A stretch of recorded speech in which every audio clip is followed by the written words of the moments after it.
Wouldn't it just kind of be dope to hear a story of today a local Pritchard man just won the Emmy?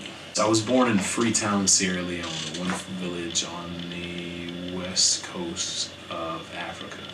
That story is amazing, man. When I sit down and I think about it, man, easily like walked 30 miles just to make it to the city.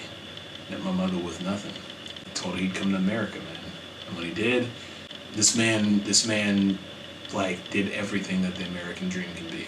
With his own hands, I watched him build a business. May not necessarily be like a Fortune 500, may not be something that would ever come up in Forbes, but I watched him. And those people, which for all my boys who know me at the barbershop, yo, what up, Sam? You know what I'm saying? Yeah, get that haircut. Yo, Eric, what up, man? Blend Masters got you. They all know who I am. Shea butter, black soap, all kind of like African arts, garments. It's what we did.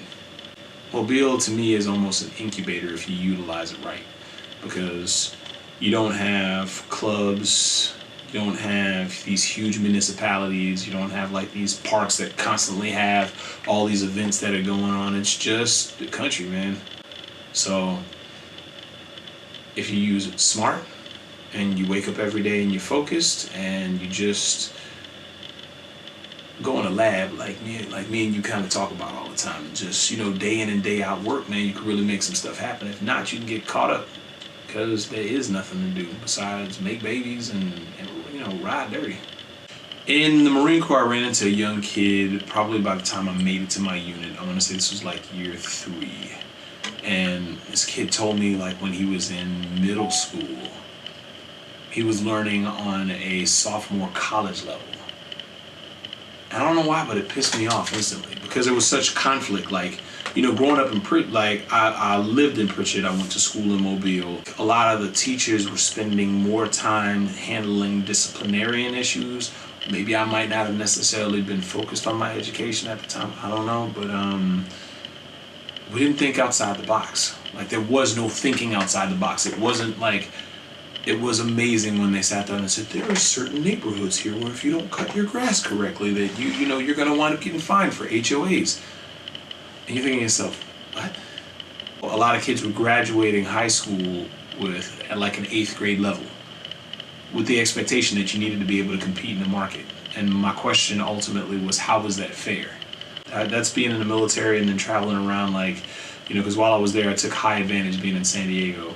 You know, went down to UCLA, went to USC, both them campuses, oh my gosh.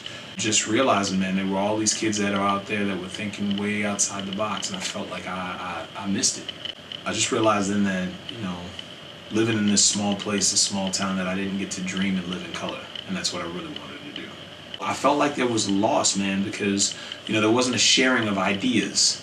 It was more survival, like, yo, bro, you know what I'm saying? Like, we getting up on these shoes, bro. I'd love to tell African diaspora stories, like, because for me, that, like, and right now, I think the only person, well, there are a few people that are doing it. The one that is doing it sticks out the most in my mind right now is Idris Elba. Being able to touch on all the different cultures in black culture and be able to tell stories that are actually relatable to the American public.